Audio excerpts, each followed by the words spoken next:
Good to see a lot of folks in here already. Thanks for joining.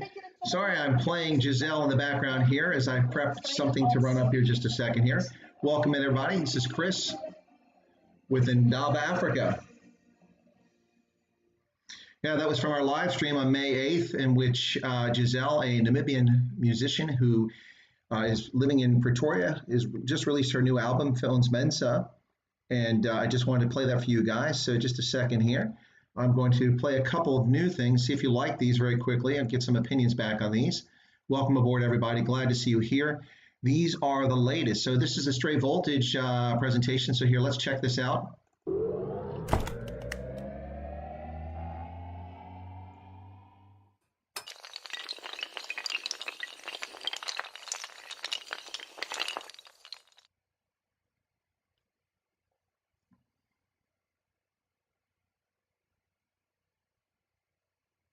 Well, all right, there you have it. That's the latest one from Talon Bezidenhout, who kindly prepared that for me.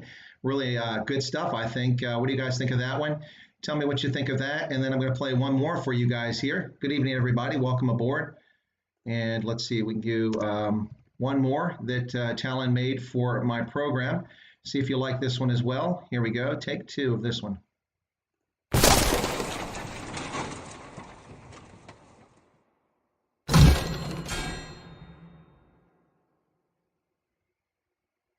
All right, that was the second one, folks. Hey, welcome in. Glad to see you guys here this evening. Welcome to Ndaba Africa. For those tuning in for the first time, this is Chris White. I'm coming to you live from central Pennsylvania on the East Coast of the United States. It's 3:37 here on the 24th of May. It's Memorial Day weekend here in the United States, the day we celebrate those who've fallen in service of our nation in uniform. So veterans who've fallen in combat around the world in our conflicts. So Attitude likes the second one. They're both very nice. Yeah, they are. Thank you so much. My many respects and thanks to Talon Bezidenhout who provided those. Let me put this up, a little free advertising for Talon. This is Talon's business, Impulse Graphics. I'm still waiting for an image from Talon to give me the URL and contact information so you can reach out to Talon and find out about what services Talon can provide. That was not the intent. Talon just did this because Talon wanted to contribute to the channel. But I like to promote South African businesses, in particular, any business that I'm on friendly terms with. But given the lockdown and the way that the government has been discriminatory against businesses, but also especially against minority businesses, I'm trying to help out in any way I can. So here you go. Impulse Graphics. You should check it out. When you get a chance, I'll get you the URL and the data later. I'm waiting for Talon to share that with me. Anyway, welcome in, ladies and gentlemen. I see a lot of folks here, some regular faces. HBM Air, Dietrich, good to see you. Tercia, welcome. Mike Nolan, excellent. Yanni's there. Hey, I take it, by the way, so first off, my congratulations out to two folks, two South African YouTubers whose audience has really grown and done a pretty amazing job. If you agree with their political opinions, that's one thing. If you don't, it's another. It's fine. But one thing you can definitely say about it, Ronaldo Host and Roman Kabanak from The Morning Shot both have entertaining programs, no matter how you feel about their political views or where you side on issues. So my congratulations to both of them. I understand Ronaldo has gone over 80,000 subscribers. That is quite a subscriber base for South Africa-based YouTuber. Now, it doesn't compare with Uganda. For some reason, I guess everybody's on their mobile. Their top subscribers, the person has over 1.2 million or 1.3 million subscribers, then 977,000 comes after that. But in South Africa, that's quite an accomplishment, particularly for a stream, a channel that's focused on politics. 80,000. Congratulations, Ronaldo. That's an amazing accomplishment to your subscribers and to your community. Being one of them, I'm happy to see you reach 80,000. I hope that your audience keeps growing. And to Ramon at Morning Shot, congratulations. I haven't gone and seen it, but based on what Ronaldo said, you too have gone over 10,000 subscribers. Ramon, when I started listening to your channel just a few short weeks ago, Morning Shot, I think, had like 2,800 subscribers, if I remember correctly. Wow, that's impressive. Lockdown has certainly given people a lot of time to pay attention to what's out there. And I hope that alternative media and streams and channels like these continue to grow to share opinions and views and to engage with audience. So I'm falling negligent here in saying hello to folks. I can't say hi to everyone because these aren't the days when I have 3 or 4 people on with me just a few short weeks ago. Now there's quite a few folks in the stream. So thanks for coming over. There's Tony from Canada. Hey, Tony, good to see you. Tony's our clandestine Hungarian from South Africa living in Canada. Go figure. You can get a beer, that's right, but you can only drink it at home. You can't go to bars. That's fine. First time joining your stream, coming over for Ronaldo's. Well, Justino Hall, thank you so much for coming over. I hope you find it interesting. Just for those who are new to the stream or just joining for the first time, I do talk fast.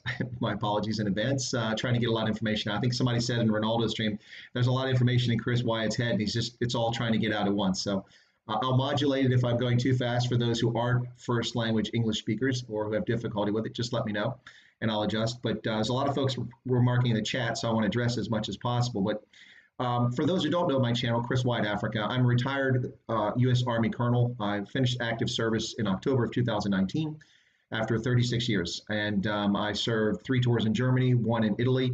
I was based all over Africa with tours and assignments in Botswana, Liberia, Malawi, I'm losing track now, Botswana, Liberia, Malawi, Niger, Mauritania, Uganda, Ethiopia. I served in 8 different countries, working U.S. embassies as a security assistance or attaché, security assistance officer attaché across the continent.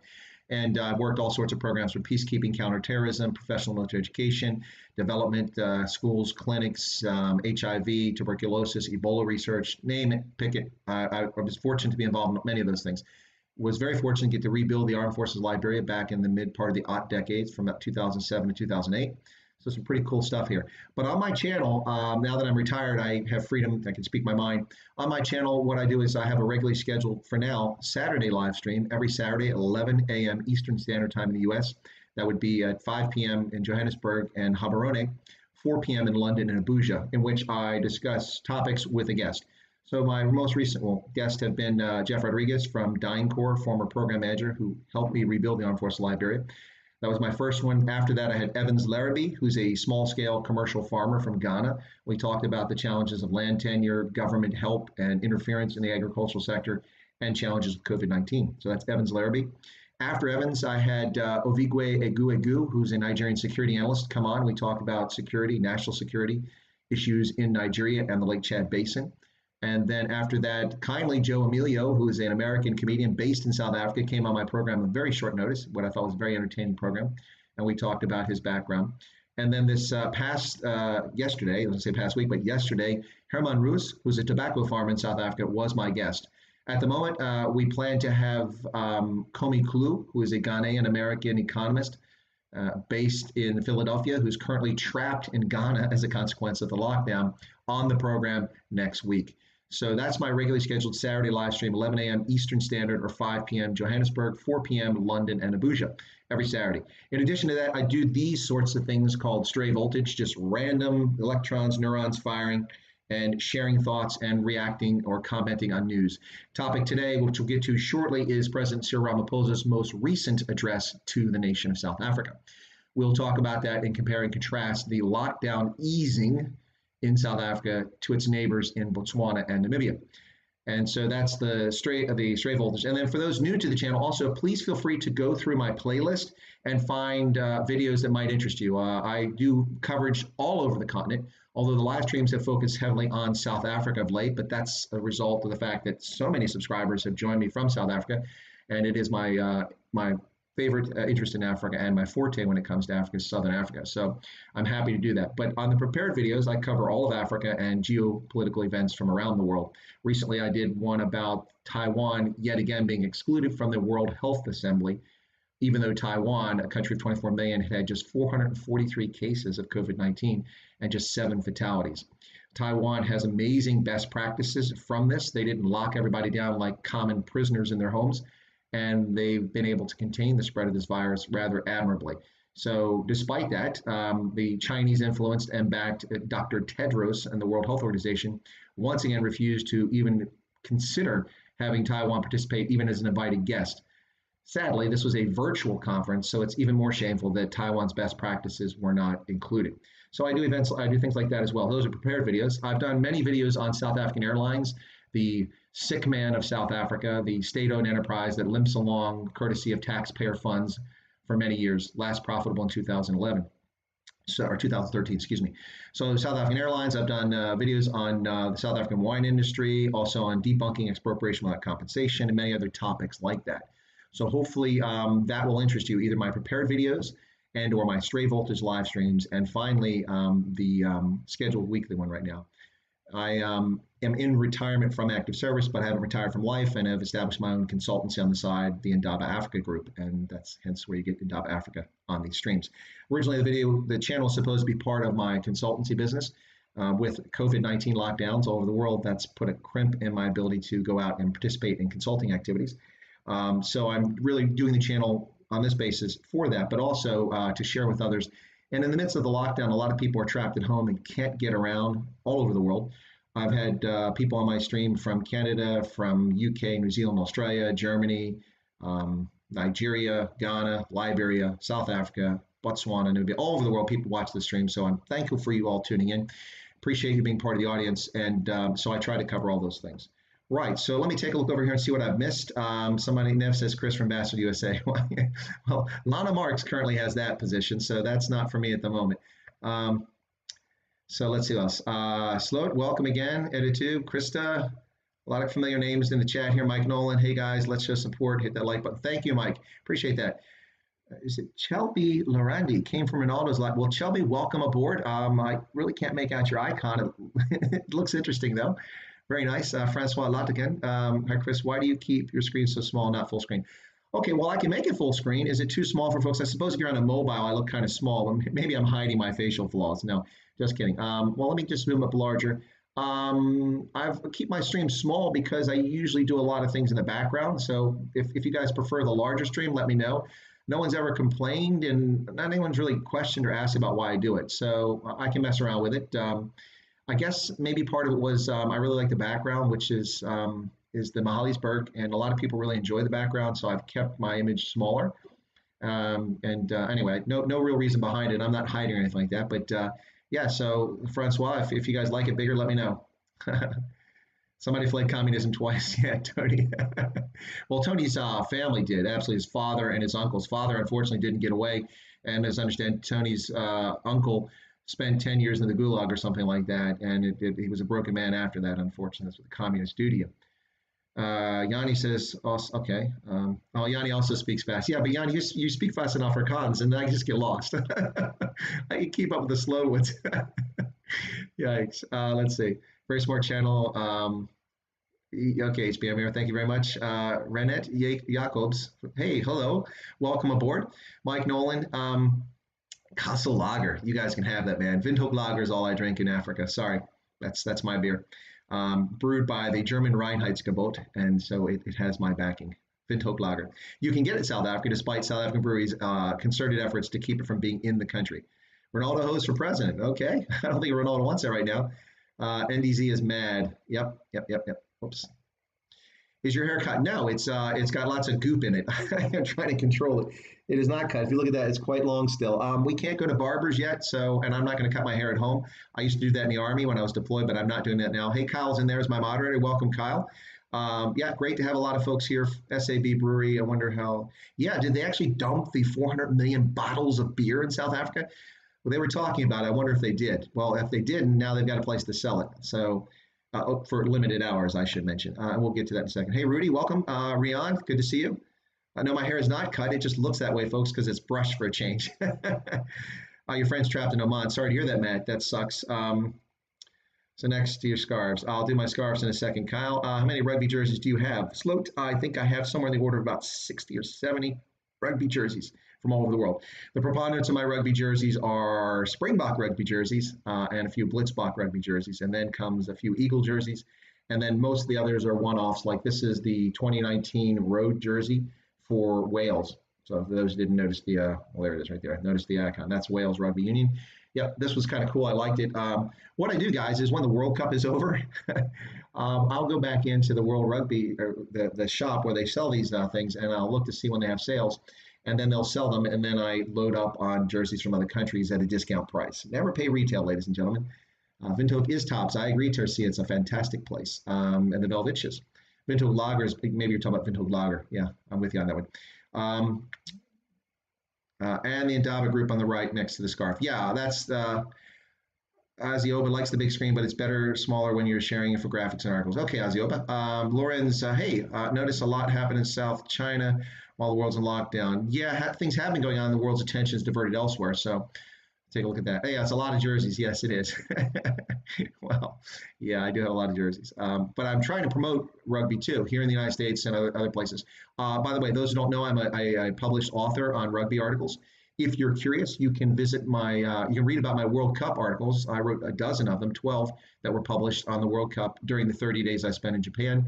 You can find that at DJ Coyle. I'll spell it phonetically, Delta Juliet Coyle, Coil, DJ Coyle Rugby. You do a Google search for that, you'll find it. And if you go on this is a guy who runs this on his own. If you go on his page and you look under the World Cup tab near the top, click on that and it'll run through all the articles. You may have to scroll down to find a few of my articles, but you'll find I did a dozen articles, which were pretty well received. And also for those who are really curious, and I guess this would be a little bit of shameless self-promotion, is that if you do a Google search for BBC Rugby Wyatt, you'll find an article by Mike Moran from the BBC Northern Ireland in which he wrote about my Rugby World Cup travels. He interviewed me.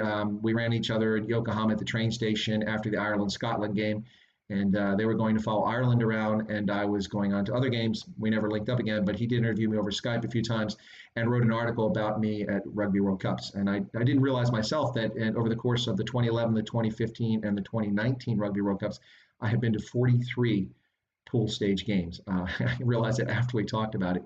But I did 9, 17, or 16, and 17, or something like that. Yeah, supposed to be 19 this time. Tommy Kutsia, welcome aboard. Good to see you, Sean. Good to see you there again.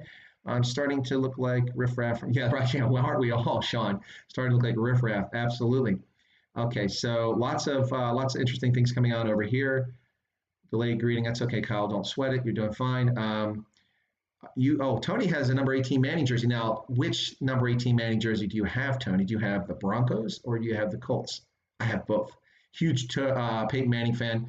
I have both of them. So, Azio some high schools in South Africa, play American sports. Yep.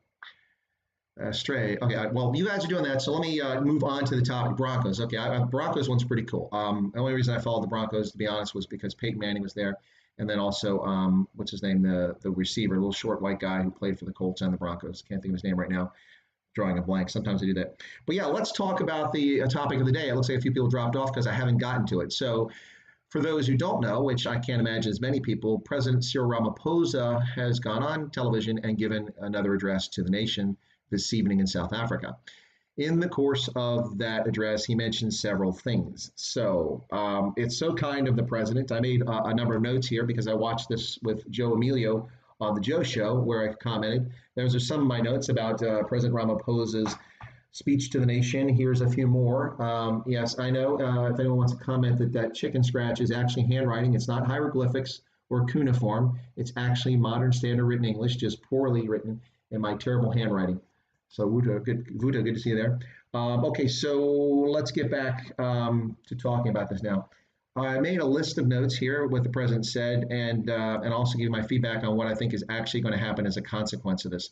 So the strange thing about President Ramaphosa's address is that he said some things that are likely, I think, to cause more problems than they solved, and I'll explain that. But somewhere I'm not finding my file here. I wonder what happened to that. That is quite strange. Let me see. 24. Let me do a search here real quick and see if it turns up. There it is. Okay. That's why. Okay, so President Ramaphosa had the following things that came out of his speech when he was talking about this. Okay, so alcohol. Yes, South Africans can go purchase alcohol now for consumption at home. Well, he also said that the hours will be limited. So much like the 3-hour insane window that people could exercise, you're going to get people in trouble and arrested and criminalized by the government because they will be out trying to purchase alcohol beyond these hours. You'll also force people to congregate and stand together in tight spaces in short periods of time in which they can purchase alcohol. Why don't you simply allow alcohol sellers to go back to their normal operating hours? That way people will space out their trips to the alcohol locations and the package stores. So alcohol, yes, but the manner it's being rolled out, dumb. That's my view. Tobacco, no. South Africa's insane, nonsensical ban on tobacco. A person who doesn't smoke, who actually detests cigarettes, not smokers, but cigarettes, I don't care for them. And if a smoker is not invading my space, I don't have a problem. But For a person that doesn't like tobacco, I'm coming out and I'm going off on this right now. This makes absolutely no sense. Let's see how many people disappear from the stream as I do a rant. Ladies and gentlemen, this makes absolutely no sense. There is conflicting science about what the reality is when it comes to smoking. Some scientific studies from China and from France have indicated those who smoke that they believe that because there's nicotine in there, it is having an inhibitive factor at preventing the RNA from the COVID-19 virus from locking onto human cells and replicating inside their cells. I don't know if that's true. That's just a few studies. There are other studies that say smokers are at higher risk because they have a compromised immune system. I don't know what the real answer is here, but the government has not given us a serious and straight answer. Unacceptable behavior of the South African government when it comes to banning the sale of cigarettes. Why? For a lot of reasons. Number one, they're depriving the Treasury of lots of money from sin tax, from the tax that goes on cigarettes. Number two, it's nonsensical. It makes no sense. There's no legitimate justification given for it. Number three, it's fueling the illicit trade in cigarettes, many of which are of questionable origin and questionable production, putting people's health likely at far greater risk from smoking something that might have carcinogenic material in it from cigarettes of unknown origin. And number four, that illicit trade is making criminal syndicates more powerful. And I suspect that some members of the ruling party may be making money off of this, but I have no evidence to prove that. So this is all about, I think somebody just said it right there. Carl Davis said exactly what I was about to get to. Thank you, Carl. This is, in Carl's words, and I would tend to agree with what he's saying, a power play by Nkosazana Dlamini-Zuma, throwing her weight about, her considerable weight, not to pick on her weight, I'm not body shaming, but throwing her weight around to show that she's in charge or she rules the roost inside the party. She also shows that President Ramaphosa is not nearly as strong as he needs to be as a ruling president and the leader of his party. His time might be limited here, ladies and gentlemen. So Francois Latigan says he agrees with me. Thank you so much for that. I appreciate it. Think of all the money lost here, folks. I'm not encouraging people to go smoke. I discourage people to smoke, but many people are addicted to the nicotine and they need that fix. So this is just heartless, absolutely heartless, and it's wrong-headed. It makes no sense. So alcohol, yes, but the way they're doing it, not very sound in my view. Tobacco, no, dumb. Retail stores can reopen. Yay, wow, look what we've done. We've saved so many people from catching COVID-19 by driving everybody into abject poverty. Well, EdCon is in business rescue, so I don't know whether their stores will be open or not. If you can go to Edgar's or if you can go to Jet, we shall see. Perhaps they will be open. All right, guys, I'm going to make myself a little bit smaller because I'm feeling self-conscious looking at myself this big on the screen. Okay, how about that? Is that big enough? I like to have that stuff around there. Plus, I can see the chat better because I'm looking at you guys through Streamlabs, not from the website. Anyway, so yeah, so will Jet be open? Will CNA be open? Or will CNA be liquidated? CNA is previously Consolidated News Agencies. CNA has a long history in South Africa and it has gone through bankruptcy before, but it is now part of the EdCon group, which is in business rescue, or as we call it in America, bankruptcy. That's right. Chapter 11 reorganization would be akin to what South Africans call business rescue. So now that businesses can reopen, who's got a business to reopen? That's a good question. We shall see. Hopefully, a lot of businesses did go out of business, but who wonders? We don't know. So Wesley says that if you think smokers without smokes is dangerous, imagine drunk smokers without smokes. Well, there you go, Azio. Well, when people solve, absolutely. 37 million in tax per day being lost, which can be used to buy data for students. It can be used to buy food. Shocking decision coming from a non-smoker. Yep, I'm with you. Krista says, amen, spot on, Chris, and that infuriates me more than not being able to smoke my cigs. Krista, I don't smoke, and you see from my reaction, I too am infuriated by that decision. There's no basis for it. So let me ask this question, ANC. Does this mean that the health of South Africans will be demonstrably better after lockdown because you've deprived people of cigarettes than the rest of the world? No, absolutely not. That's absolutely insane. Right. So, Sean's going to be right back. Hey, all right. I think Sean's taking a short break. We won't delve into that. That's Sean's business. Dagaboy. Well, that's an interesting given name there. Dlamini-Zuma's son deals in illicit cigarettes. Yes, that's true. Lots of people have reported on that. Thank you for sharing that, Daga. Graham, it's not confirmed, but I just heard that NDZ is summoned to court regarding her ties. So really? Well, that I'd like to see. That I would like to see. Another thing is, folks, I saw a lot of people commenting in social media and on other streams and in my stream that the government had eased the restrictions on people giving charitable assistance to help those in need. But I could not find media reports. Maybe I was looking in the wrong places to confirm that. I wanted to do a video about that in the ANC criminalizing being a good Samaritan and a good humanitarian in South Africa, which I think is among the most despicable things that's also happened under this lockdown. So if anybody has a link to that, I'd be happy to know about it. You can send it to me under my email. Look on the channel under the About tab, and down below the description of the channel, you'll see Get My Email for business purposes. You'll click on that. It'll bring up a little window, so you check the block to prove that you're not a bot. Wait a second till it's fully registered. Click on it, and my email address will be revealed. And I do read those emails. Right. Carl Davis. Welcome, Carl. The big thing is no one talking about is the attack in the Western Cape. No, actually, that's one of the reasons why I'm doing a stream, Carl. That's if you mean by the attack, Cyril Ramaphosa's specific comments directed at the Western Cape and pointing out the Western Cape as the worst part of the country when it comes to COVID-19.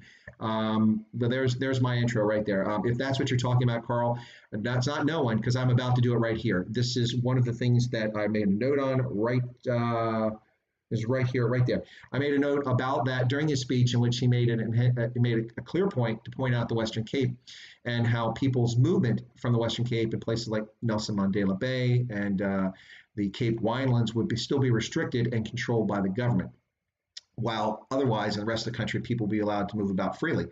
So yes, I'm about to comment on that right now. And my comment is that I take exception to this, as I take exception to statistics coming out of New York.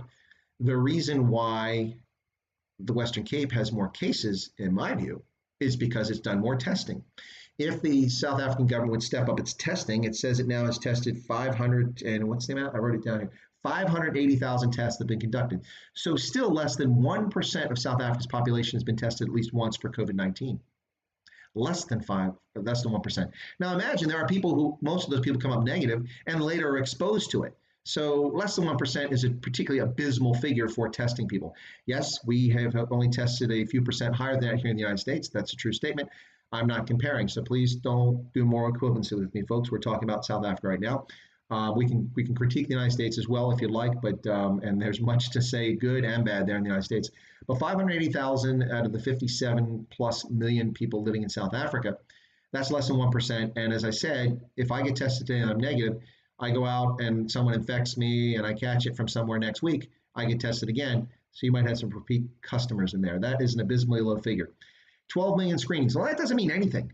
They can attribute anything to screening. What is a screening? Well, we called people up and asked them if they were sick. That's a screening. Yeah. Or it can be people come through a clinic, you look at them and you go, no. Yeah, you got a bleeding leg. That's not COVID-19. That means you've been injured. Oh, you have an upper respiratory problem. Let's take a look at that. No, that's asthma. We're going to send you out here, and we don't test those people. Those are the 12 million screenings, and I find that figure to be questionable too. With 60,000 community healthcare providers doing 12 million screenings in just about 60 days? Really? Are they working 24/7? Is that what's going on, ladies and gentlemen? Highly questionable if you ask me. And if you don't ask me, I'll still share. It's highly questionable. So yeah, the President Ramaphosa, I think, is intentionally pointing out the Western Cape. And this has everything to do with the fact that the ANC doesn't control the Western Cape. So it suits his political needs and his purposes to point out that there are challenges in the Western Cape without being intellectually honest and saying that while the Western Cape has the highest number of confirmed cases of COVID-19, that's likely a consequence of higher testing levels in the Western Cape and a better reporting taking place in the Western Cape than, say, in Mpumalanga or in Northwest or Gauteng even, or in KZN, or the Northern Cape. And I think that is the challenge. I hope that that's what you were looking at when you're talking about no one's talking about it. I'm here to talk about it, Carl. Carl, if I've missed the boat, please let me know. I'm happy to talk about it further. Azioba says the DA won a court concession to allow NGOs to distribute hot meals. Yeah, but why is it not in the press? Why are we not seeing it in the press? And oh, by the way, it's great that NGOs can do it, but a lot of South Africans, out of the kindness of their heart, have taken things out and given to other people and help people out. I have a South African friend who runs a business who was telling me that that the domestic worker couldn't come over the house, but they were hungry. The domestic worker called up the South African employer and said, listen, I'm hungry. I haven't eaten for 3 days. Can you help? And couldn't leave the property, but the employer took a basket full of food out to the gate and didn't put it there until it was sure that the employee showed up so the employee could at least get some food. I mean, lots of South Africans are doing this of all races, helping others, and that behavior has been criminalized. So it's great that NGOs are now allowed to do it. I'd like to find the media to confirm that. I believe it's true, but I don't like to just go on and talk conspiracy theory. This is not a late night 1-900 channel here in the US where you get money by the minute for people calling in and talking about their conspiracies. But we can talk about conspiracies. But I do like to work in facts. It's important for credibility. And I've spent my life being credible, or I wouldn't have been doing the jobs I was doing. So I like to stick to that. Although it is fun to talk about conspiracy theory, and it is fun to take a Twitter thread that someone's put out there and run with it. But I'll shy away from it as much as possible. Arrest spots include major part of Gauteng. The DA should be organizing daily protests since we have so much time, show some leadership. That's what Matt says.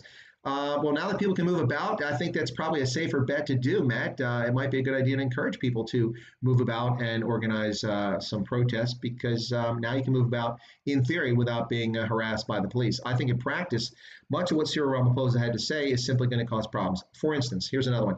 So gatherings up to 50 people will be allowed now, but sporting events are prohibited. One of the people participating in the stream earlier on the Joe Show with Joe Emilio and I mentioned that her husband is a fisherman, an angler, and would like to go fishing. Well, fishing technically is a sport. It's not exercise. So even though it's just one person and sports are banned, now this sounds silly and it's a bit ridiculous, but think about this, folks. Think about the overzealous police officer or SANDF member who's got a grudge or an axe to grind, and they find you out fishing. They'll arrest you, potentially, and criminalize your behavior, even though you're social distancing, probably even wearing a mask as you're out there fishing. Think about that, ladies and gentlemen. These are conflicting guidelines, and they're going to cause just as many problems as we've had up to date now. But the good news, running back through the list, I didn't finish it, so let me get back to that as I strayed away. Retail stores open again. Exercise. Yes, you can exercise anytime. Well, thank you so much for that. Instead of forcing everybody to exercise in a 3-hour window and be forced into tight, narrow, confined spaces, now people can exercise at their discretion. Thank you, National Coronavirus Command Council, for your sound decision-making here. Gatherings up to 50 people, yes, but funerals, there's still some question about that. Free movement of people, yes, with exceptions, and the Western Cape and the Winelands and Cape Town, of course, being that exception, along with Nelson Mandela Bay. Work and school, yes, work and school can resume, but the president has asked you not to go back to work. Is he serious? After 2 months of this utter nonsense, Cyril Ramaphosa says you can go back to work, but we ask that you don't. Come on, seriously. And as far as school, people can go back to school, but only grades 7 and 12 will be returning to school. So he's talking about getting school back on track and finishing this academic year. How exactly is that going to happen when you only have 2 of the grades reporting to school? Everyone else is falling behind there, dear president, dear leader. And in addition to that, this should be, I think, the most shocking and frightening for those in education is that he said that only 1/3 of university students may return. Now, my immediate question was, which third is that? Are we talking about people who are in veterinary medicine, people who are studying economics, philosophy, or are we talking about people who are ANC backers? Or if I'm more insidious, and I'm not saying this, but there will be people who make this claim, and certainly will point this out, does that mean minorities will be excluded? Anyway, I'm not making that claim, but you're going to hear that coming up because it was unclear guidance and it's all over the place, and that's what's happening here. So public transport will resume, but the guidelines are not published yet. We will have to wait for the transport minister, and I won't say his name. Ronaldo has an interesting way of saying his name, the transport minister. I'll just, just a moment, I'm going to laugh here. So the transport minister will be issuing guidelines for public transportation. The only thing that the president told us that commuters must wear masks, wash their hands before and after using public transportation, and maintain social distancing. Well, ladies and gentlemen, if anyone who've ever been in a combi or if you've ever seen a combi stuffed full of about 27 people for a vehicle that by carrying capacity is only allowed to carry 9, you'll know what I'm talking about. Even with 9 people in a combi, how do you maintain social distancing? The only way I could possibly see maintaining social distancing would be that a combi would have a maximum of 4 passengers, and even that is dicey. You couldn't sit in the first row because you're too close to the driver and a passenger in the front, within 6 feet, or a meter plus, 2 meters. Then you could sit in the second row, but you can only put 2 people there, 1 on each side of the vehicle, so they're at least 2 meters apart or 6 feet apart. And then you could skip a row and do some in the back. Now, how many combis are going to make money with 4 people in them? No one's going to do this. It's utter nonsense. But we'll see what the transport guidelines are. Anyway, I will say this about President Ramaphosa's speech today, this evening. This was much more lucid, much clearer, and I actually understood what he was trying to say to people tonight. Whereas the last time he talked, I finished it, I was just confused. I had to actually read the Daily Maverick and an interpretation of what he said the next day from the journalist in the Daily Maverick to get some of his points. But his points were quite clear to me in this one.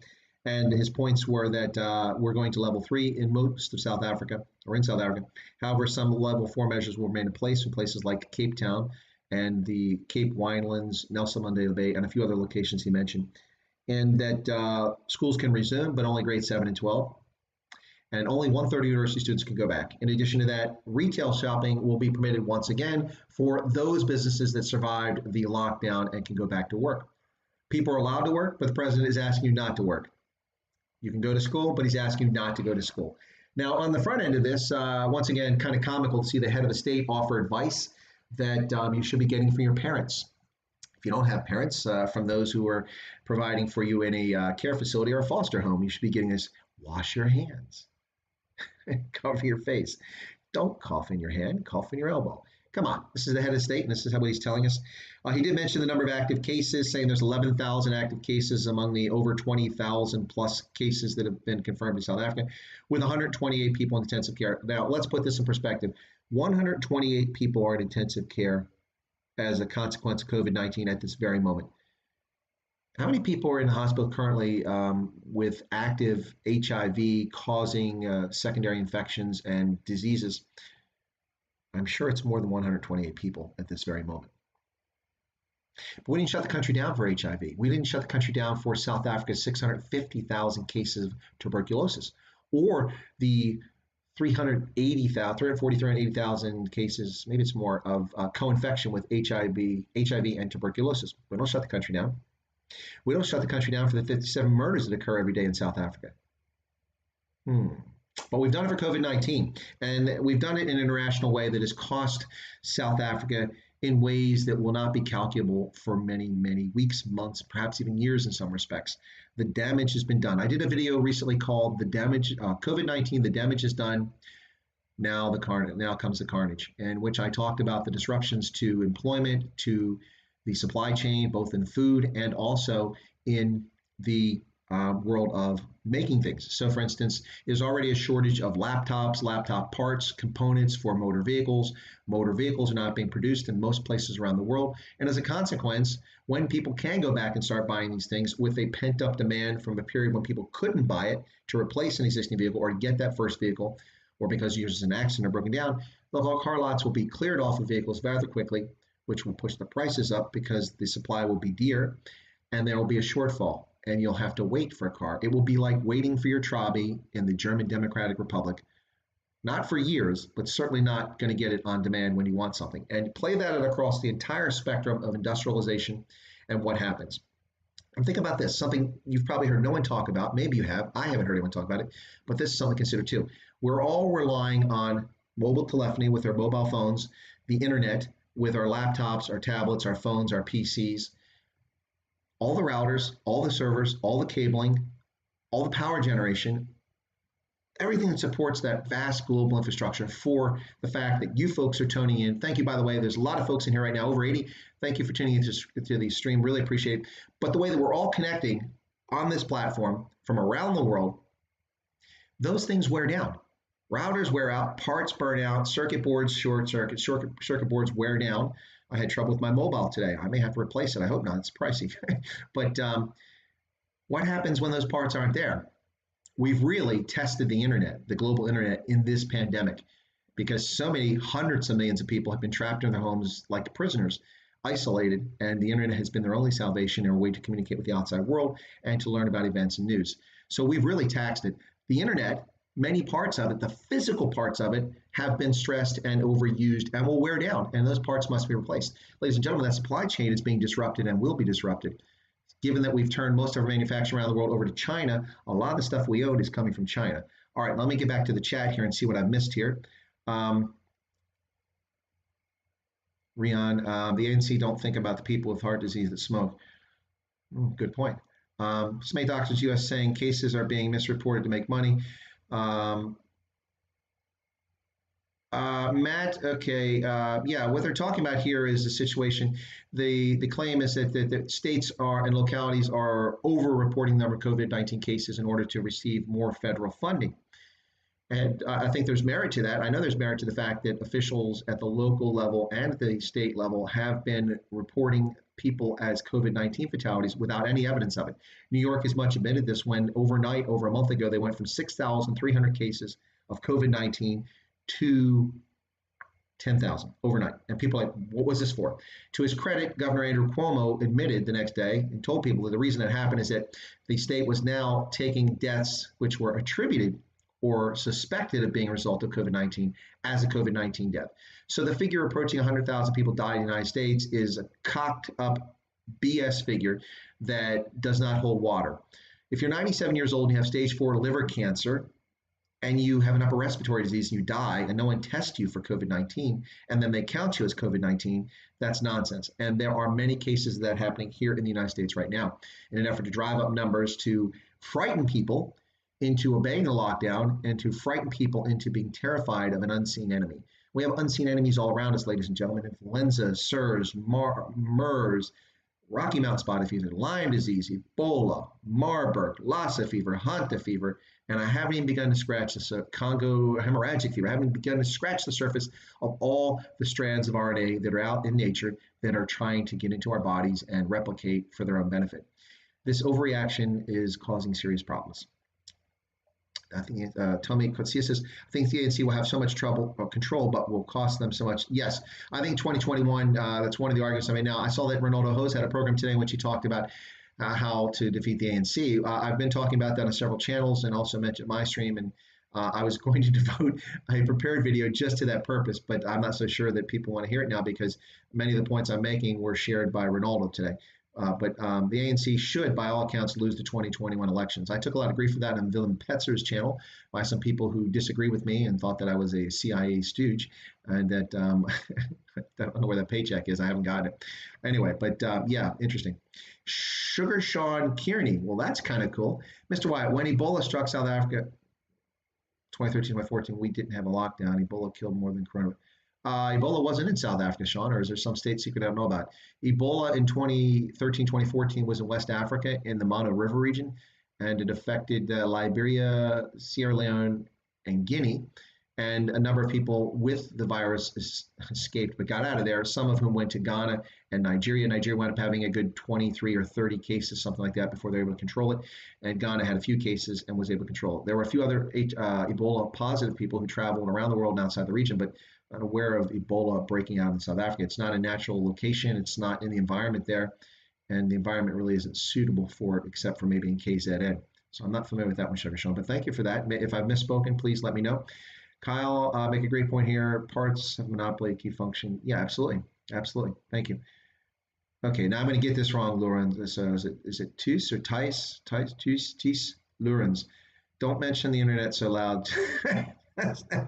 They lock it down. Yeah, yeah. Could you imagine if they locked down the internet, what had happened? Oh my goodness. Make sure you say like, well, thank you, Matt. Why lie? Who's lying? Megan Blatchford. Megan, thank you for being here. What will happen if hot-full people can sweep from June 1st? I think you mean drink. How will police force cope with controlling drunk-induced crowding? Well, yeah, there may be some early parts of that, but if people are forced to drink in their homes and not out in public, it's easy. You just simply start arresting the people who are drinking in public or congregating in public who are drinking. That will happen. So I think that'll be short-lived if that sort of thing happens. I think the bigger concern here, honestly, is people pent-up need for alcohol queuing up at outlets to buy it in package stores, and then people closing social distance, some not wearing masks, and SAPs going a little bit crazy trying to deal with that situation. I expect to see some problems from that, especially since they're limiting the hours of operation, and they've yet to tell us what those hours will be. So we'll see what happens there. Country's going to burn. I hope not, Eureka. Slut, 250 people die every day from heart disease. That's right. And exactly. Yeah, more NSA than CIA. Thank you, Bismarck. Yeah, I've actually worked for the NSA, not for CIA. So I've worked with the CIA, but I've never worked for them. But when you work in the intelligence business, you work with other federal agencies. That just happens, and allied intelligence agencies. So Anyway, Francois Lutkin says, are casinos and theme parks closed in the U.S.? It depends on the state. Francois, most of those things were closed in many states. I think we had something like 30 states impose some sort of lockdown restraints, but many of those have been lifted in much of the country now. Yeah, so public gatherings were impacted by this. But we are in a federal system, so it's not like the Congress or Trump can say, you must do this. Unless they declare martial law, they can't get away with those things, and this doesn't warrant martial law.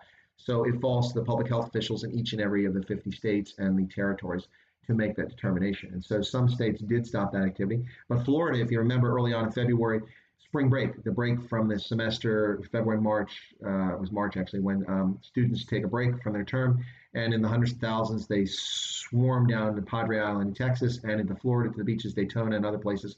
And if you saw the video footage, tens of thousands of university students congregating on the beach, frolicking in the midst of this breaking out here in the U.S. That behavior was not ideal. Anyway, so yeah, those beaches were not closed in Florida until later. So we'll see what happens with that. But yeah, casinos and theme parks, if they were closed, are now reopening in much of the country.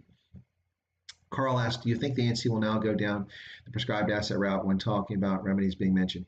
Yeah, Carl, I would be very nervous about that. But I will tell you this, the moment that the African National Congress starts something like expropriation without compensation, if it becomes an actual constitutional amendment to ratify and it becomes the law, then South Africa will be disqualified from the Africa Growth and Opportunity Act. That would be the first impact, and that's a tangible one because South Africa sends several or a few $billions a year in exports to the United States. Those exports will now be subject to a tariff. And I'm not even talking about a punitive tariff, but a normal tariff.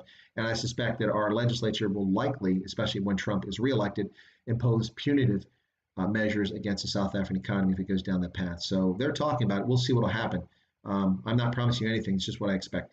Eureka says in Gauteng, tuberculosis and AIDS is put as primary cause of death and COVID as secondary cause of death. This keeps numbers low. Okay, that's interesting. Yes, Tricia, many murders and violence are alcohol-induced. That's true. Carl, also, what do you make of the command councils being set up with the Cubans for hotspots that boil my blood as our doctors are amongst the best? Yes, in fact, South Africa is amongst the best healthcare providers in the world. Now, sadly for South Africa, a lot of your top nurses work here in the United States or in the UK because nurses are not treated in the same fashion there as they are, say, in our medical community where they have a lot of autonomy and respect and are paid far better. But you do have top flight physicians in South Africa, and physician's assistants or the equivalent of that in South Africa. So it's quite, I think, insulting and ridiculous, not to mention the fact that the Cubans coming in cost the South African government 445 million rand. They're paying for that. By the way, the U.S. government gave South Africa $8.4 million to fight COVID-19 cash. We don't usually give it to governments anymore. But in this crisis, we changed and altered our behavior to what we used to do 30, 40 years ago and gave cash to the government of South Africa. That $8.4 million is only half the money pissed down the drain by bringing unnecessary Cubans to South Africa. This is what happens with ideologues, and this is what's going on with the ANC. They'd much rather show that they're fellow travelers with the failed Cuban model, and their friends in Cuba than they would be to be worried about the needs of South Africans and use that money effectively. So they pissed away half the money we gave them. They could have been spent more effectively. Now, that's not actual dollar for dollar, but you get my point. If they hadn't wasted 445 million rand paying Cuban doctors that don't need to be there, they would have 445 million rand more to fight COVID-19, to extend money to informal business, to extend money to small and medium enterprises instead of discriminating against minority businesses. Excuse me. Let's see. Jessica van Derek Beck. Large part of our Corona Relief Fund went to paying for the Cuban doctors. I don't know if that's true. I mean, dollar for dollar, rand for rand, that's probably true. If you look at it that way, then they actually take money out of the fund and pay them. My knowledge, if they did, that's going to be a huge scandal. But yeah, the point is valid. Carl, prescribed assets are our pensions. It's stealing. It still exists. Yes, Carl. Well, here's what I've been warning people repeatedly.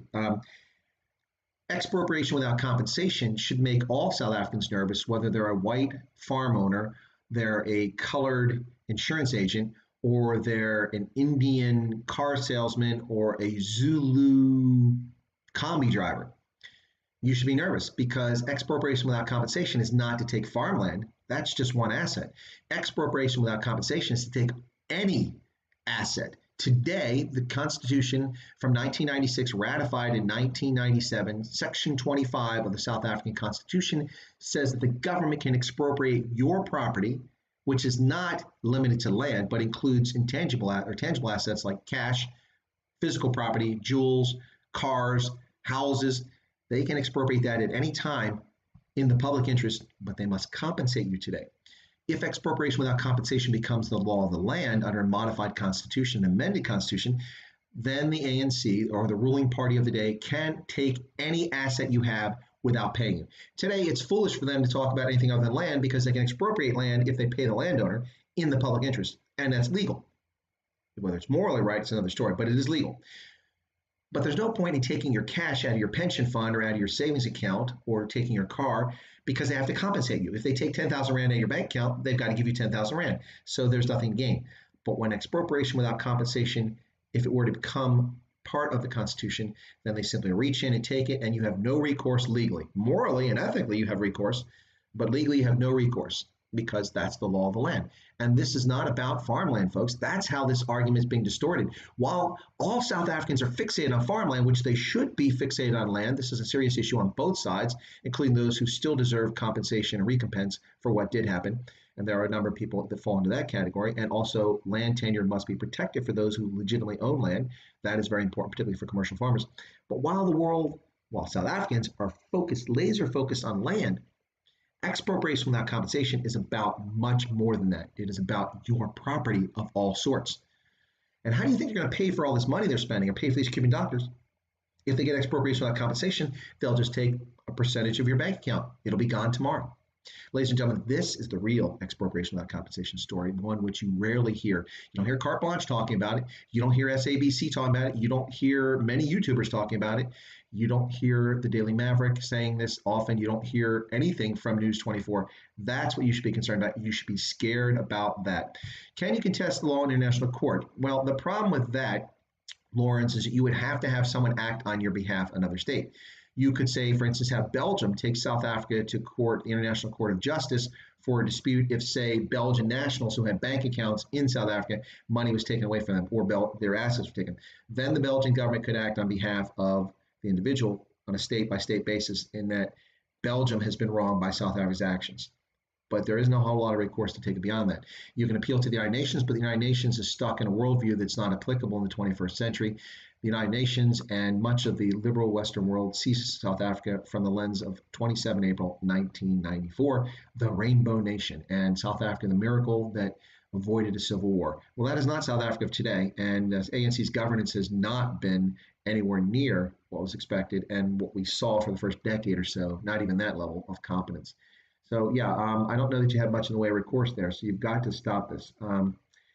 EWC will cause civil war for sure. Well, that's certainly something that people worried about. Expropriated guns. Yeah, no, the ANC, one of the things they did is they went out of their way to make it difficult to be a gun owner with their Gun Registration Act. And I remember when that was passed that they told you to go to certain places to register your guns if you had them. I mean, if you had like an old musket from 1760, you had to go register it. And then they made the forms unavailable, which in effect criminalized South Africans. Yeah, these people are not competent, most of them. Cuban doctors are there to learn. General Flavel says, yeah, what are they learning? If they're there to learn, why is South Africa paying $445 million for their services? Yeah, right, Rand, not dollars, 445 million Rand. Eureka, how will this affect mines? As I think that well, the problem with expropriating mines is that most of the mining interests, there are some majority-owned mines and there are some majority stakes in the big companies, but the mines are owned by huge multinationals. And if South Africa seeks to expropriate those, I would expect to see a lot of sabotage to the mining operations in South Africa, which will crash the economy in some respects. And also there would be international pressure because a lot of stock for companies like Anglo American and Anglo Platinum and other companies like that are owned by people outside of South Africa. And expropriation will affect big money interest abroad in Canada, in the UK, in the US, in China. And so we'll see. I think that expropriating the mines is a non-starter. It's certainly something the EFF loves to rain on about and rant on about, but it's not possible, I don't think. Carl, you've got a lot of good comments here. It's an apartheid-era law that exists for the government to cease funding during apartheid. Yeah, okay.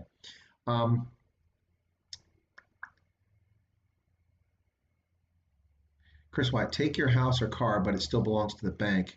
Well, there you go. And see, that's the attitude. That's the problem with all this. If you owe debt, say, well, it's not just, yeah, if you own land, a lot of people owe money to banks for For capital investments on their farm, they borrow and mortgage their land, or for purchasing land, they owe money to the bank. That's why the land bank exists, to loan money to farmers.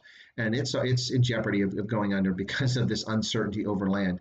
If you owe money to if you buy a Mercedes or a Q7, an Audi Q7, and you have a loan against it, the government takes it, the bank has no recourse. The banks will go under as well. This is a recipe for total economic collapse. The ANC has done the best it can possibly do to destroy South Africa's economy with its bizarre and wrong-headed macroeconomic policies like BEE, a racist and race-based piece of legislation that discriminates against all South Africans. For instance, on average, most minority-owned businesses in South Africa, 2/3 of their employees are historically disadvantaged South Africans, in other words, mostly black. So 2/3 of the employees are those folks, and when you deny them assistance or prevent them from getting government contracts or extend that into the private sphere by cowardly large corporations that are afraid of offending the government, and so they force their subcontractors and suppliers into BE compliance, even though that's not even legal, what you do is you discriminate against all South Africans. It's not just against minorities. So it's just wrong-headed. So National Health Insurance Initiative, that's utter nonsense too. All of these macroeconomic policies are scaring away foreign direct investors. I'm not interested in pouring money into South Africa because the ANC is talking about taking my assets. That's foolish. Why would I do that? And they're taking steps that are undermining economic progress in South Africa. So there you have it. Torcia says, concerned that teachers who are older have existing conditions like asthma, will they be paid as they stay away to protect themselves? No, they won't. Yeah, that's a good question. They aren't getting mine. Good for you, Sean. Yeah, pensions are low-hanging fruit. Yep. Hey, Joe Emilio, there you are. Where you been, man? You've been zolling. Joe Emilio, you've been out there zolling, man. Rolling that zol here. Let me share this with Joe. Here you go. Take a toke, my friend. Welcome, Joe. Good to see you here. Joe and I were on the Joe Show earlier during President Ramphosa's address, during which time I took these copious notes that you see on that. Hey, ladies and gentlemen, let me take just a moment here to do some free advertising to bring things to your attention. I don't get paid for these. These are simply public services on my part because I'm trying to help others out. For those of you who see that cool caricature of me in the upper quadrant right there, look at that, I got it correct. Up in that corner there, you see that's me at Toyota City Stadium during the Rugby 2019 World Cup wearing my Springboks jersey and my Japanese head bandana with my Springboks flag. I'm a huge Springboks fan, for those who don't know it, have been since 1984, and I pull for the Springboks over everybody else. But when they play the Eagles, I'm torn, but it usually doesn't matter because the Bucks will just run over them. But anyway, so let me point that out. So there is a company based in Bloemfontein called Shink Art. There you go. This is, I'm making a pitch for Shink. For those who don't know about it, they do fantastic work. Martin Shink is there. It does drawings. And so shink.co.za. Let me see if I can do this correctly in Afrikaans. Shink pin co pin z. I think I might have got that right if my Afrikaans was off, but shink.co.za. They do characters, and I'm in good company, as I mentioned previously. They have done Sia Kolisi, Springbok captain, and they've done Joe Black. Now, I caution you, this is Joe Black with a beard, not the COVID-19 Joe Black, who has shaved off his beard while I've grown mine. Anyway, check out Shink Art.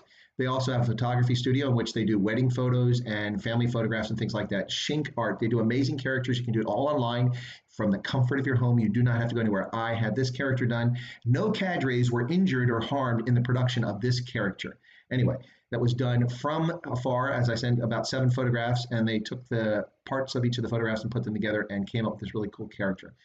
Very reasonable prices, by the way, too. It didn't cost me $1 billion. So let's see. I think it was, if I convert South African Rand to dollars today, let me see, let me do the math. So at the current exchange rate of 10,000 Rand to the dollar, I think it cost me about $3 for my character.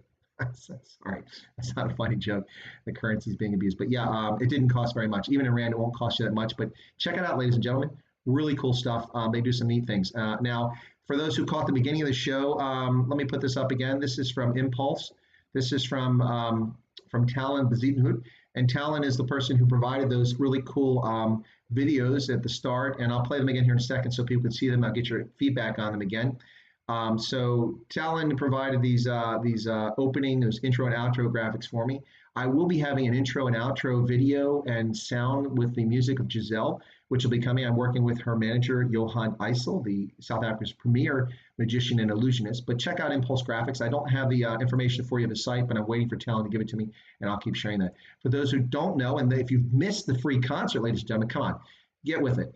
you need to go to my channel and check out my past live streams, and you will find a live album debut for the album Für uns Mensen from Giselle, a Namibian musician who lives in Pretoria, and she is from Grootfontein in Namibia and also grew up in the Northern Cape.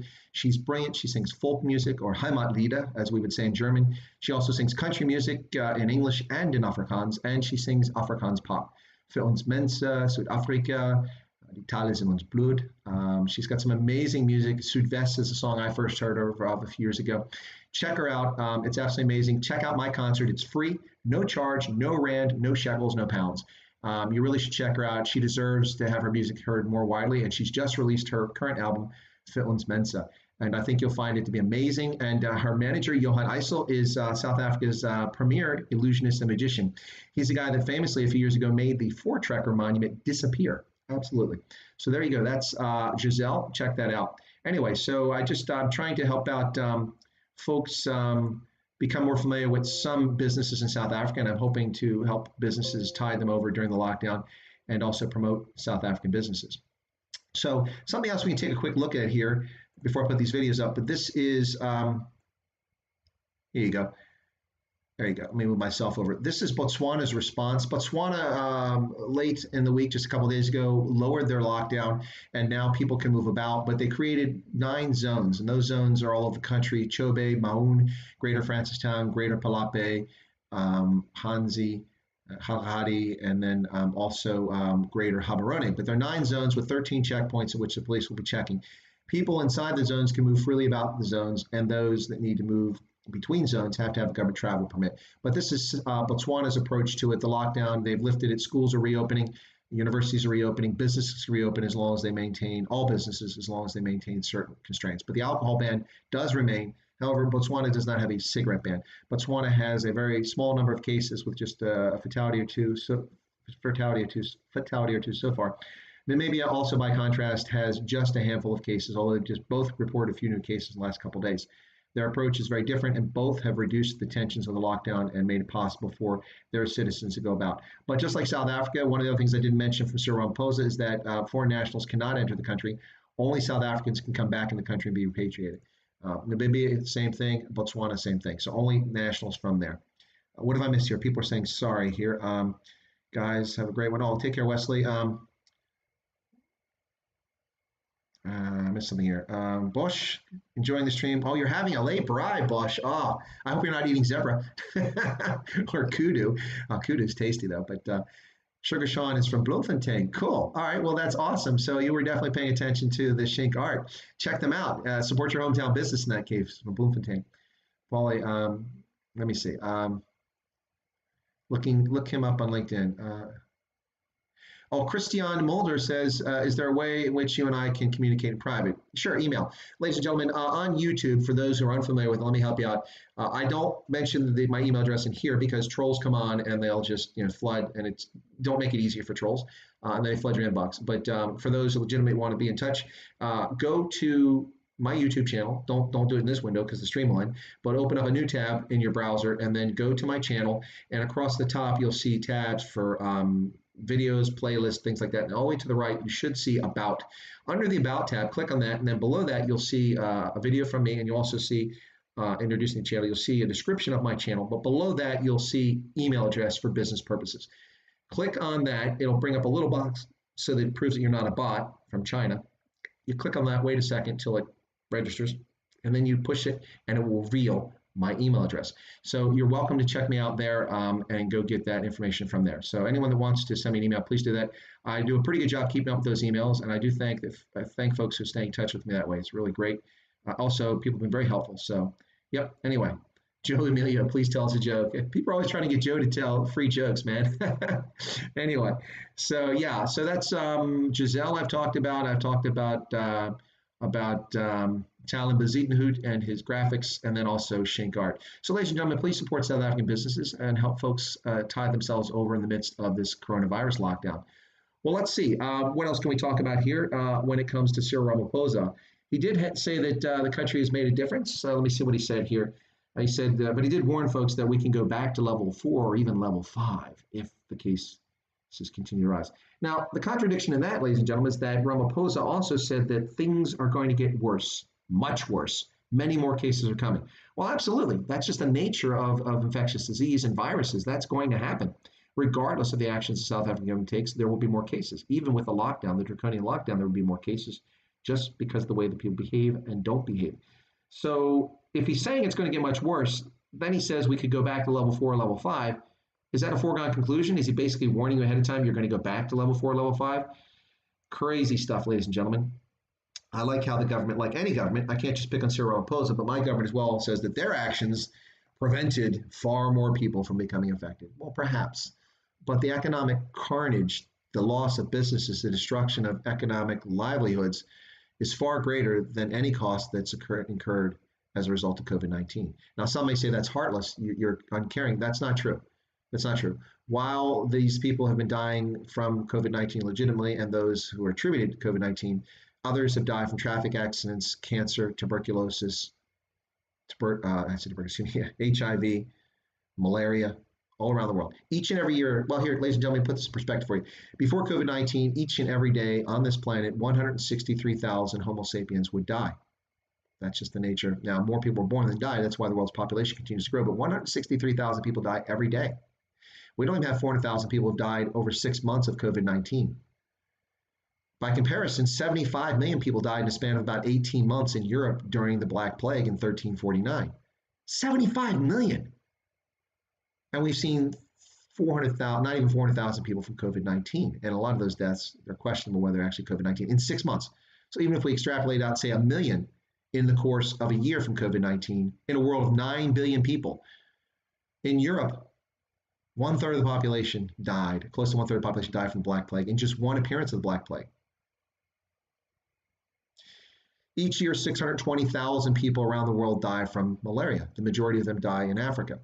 800,000 people die as a consequence of suicide every single year. 900,000 people die every year as a consequence of HIV/AIDS-related illnesses. This despite the massive intervention to fight HIV and the great reduction in the incidence in sexually active adults, lowering HIV prevalence rates dramatically. Since 2000, we still have 900,000 people a year dying from HIV/AIDS-related causes. Every year, 1.5 million people die from tuberculosis. Less than 400,000 people have died from COVID-19 in 6 months, and the world has collapsed. Governance has collapsed with abusive government figures and authorities exceeding their writ and forgetting that we are the governed. They work for us, except in North Korea or in Iran or somewhere like that, or Syria. But in most places, we have some sort of form of democracy or representative government. They work for us. We are citizens, not serfs. And ladies and gentlemen, I hope that now you're able to move about in South Africa, that people remind the ruling party that that's the case. You are citizens, not serfs. They represent you. Maybe not very well in some cases, but they do represent you. And they represent all South Africans. They don't represent you if you're Xhosa, if you're Zulu. They represent you if you're Xhosa, Zulu, colored, Afrikaner, English speaker, Portuguese, San, Khoi, colored, Tswana, Venda, take your pick. You're all South Africans. South Africans, first and foremost, your government should represent everyone, and it should work in the best interest of everyone. And it is something I think it's a legitimate question whether the government's working in the best interest of all South Africans. It certainly does not appear to be that way. Yes, let's see what else we got to say here. Jessica goes, pineapple beer. Somebody having pineapple beer? I got to thank the government for giving me a new hobby, making my own alcohol, and I will not stop. Just the ghost. I'm not going to ask anymore. I don't want to know what you're doing there. I'm not going to comment on it. Make it clear it costs 200 Rand for 10 liters. Right. Okay, folks, it's about 1 hour and 8 minutes into this. I think what I'll do today is I'll go 1 hour and 30, if people would like me to go 1 hour and 30, and then I'll cut it off there. I appreciate the large number of folks who tuned in tonight. I hope you found it interesting, and I hope that my discussion of Ramphosa was enough to make people happy with my thoughts on that. So I would, if no one asked me this, but hey, Freddie, welcome. Good to see you here. If I were to rate Ramaphosa's speech tonight and the National Coronavirus Command Council's decisions when it comes to lowering the lockdown to level 3, if you would ask me to rate that, I would give them a C plus, maybe a B minus. And the reason for that is the ambiguity when it comes down to the difference between sporting events being closed and people being able to gather up to 50. And then also the irrational decision to still ban the sale of cigarettes, legitimate cigarettes, taxed cigarettes, safe to consume. Now, I know no cigarette is safe to consume, but I mean as safe as is reasonable under government measures. The banning of that makes no sense. So I would give them a C plus, B minus, perhaps. Right. If the government purchased more mosquito nets, thousands of mosquitoes would not die from AIDS.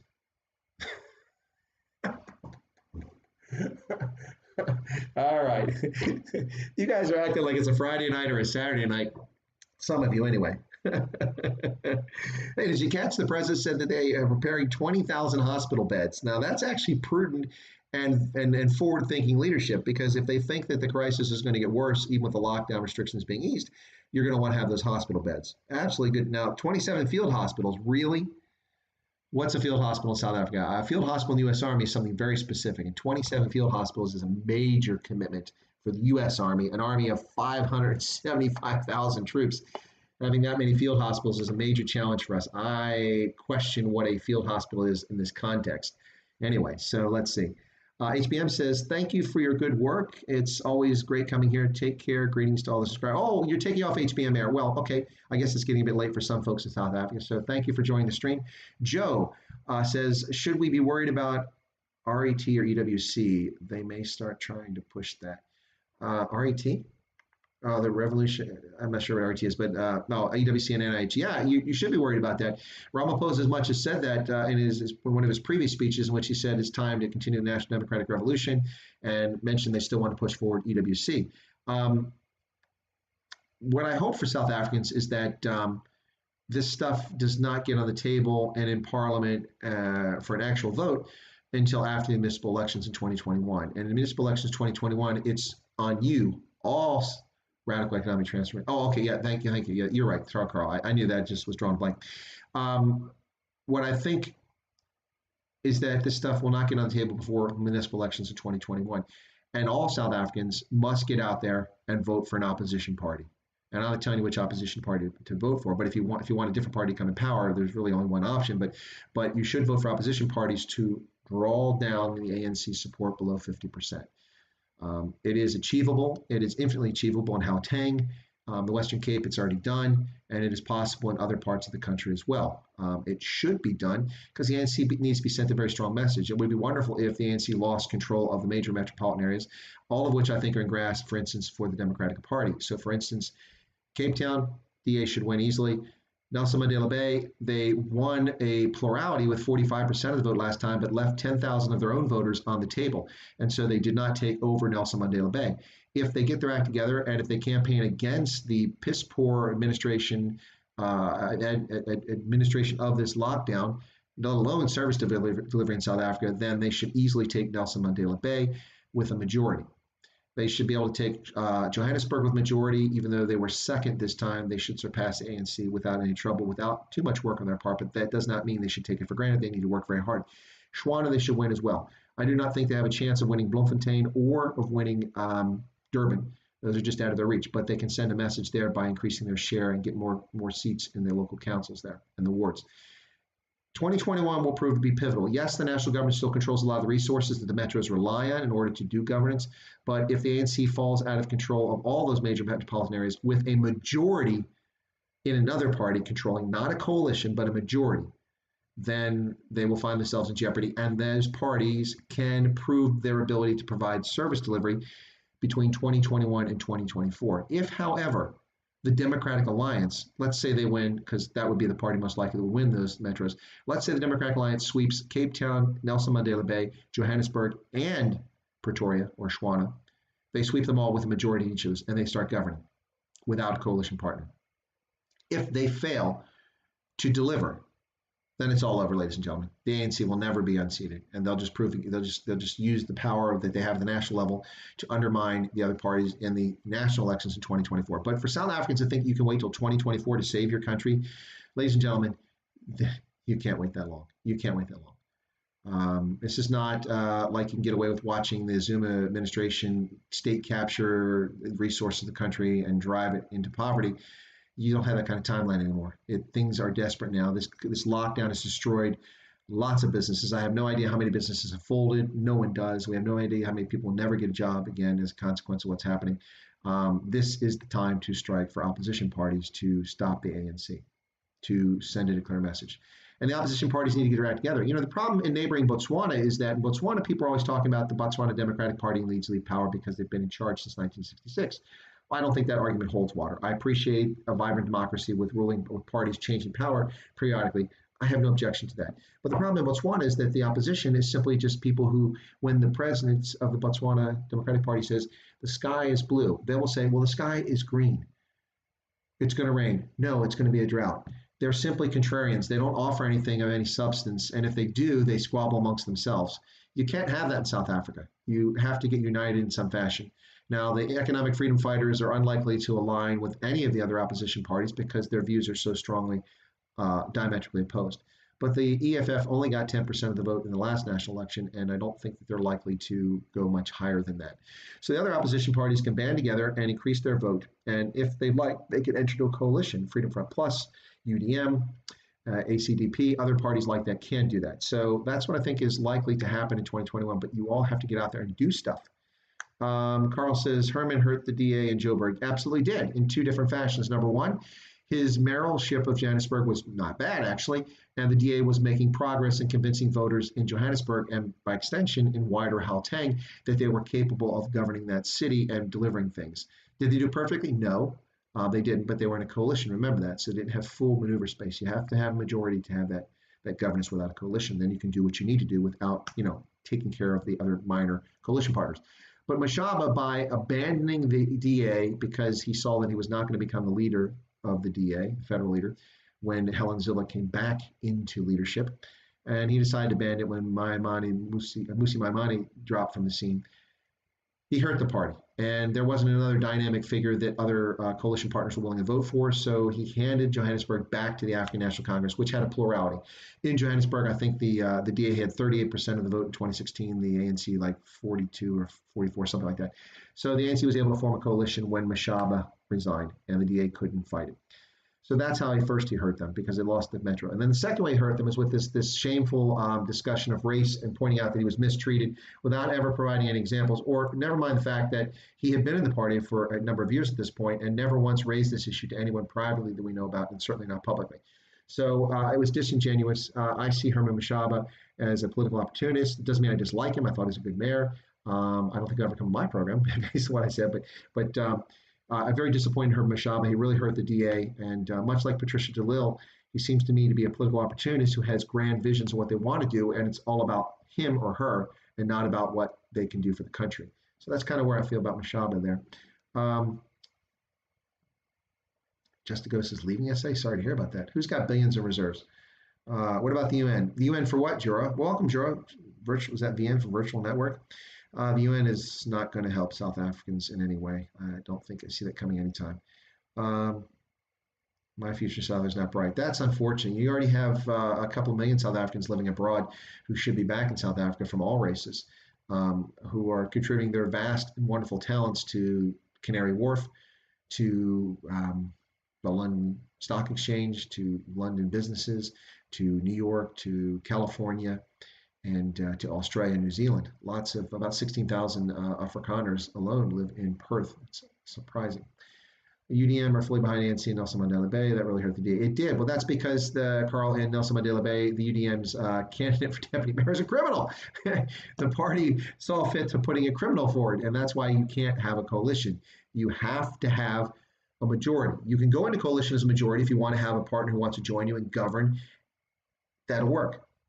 But you can't be sitting there held hostage to the one vote, like the DA was, from one minor party, which was the kingmaker. And if they bail on you, then you're screwed. You need a majority, and then you don't need that coalition. And that is what has to happen, ladies and gentlemen.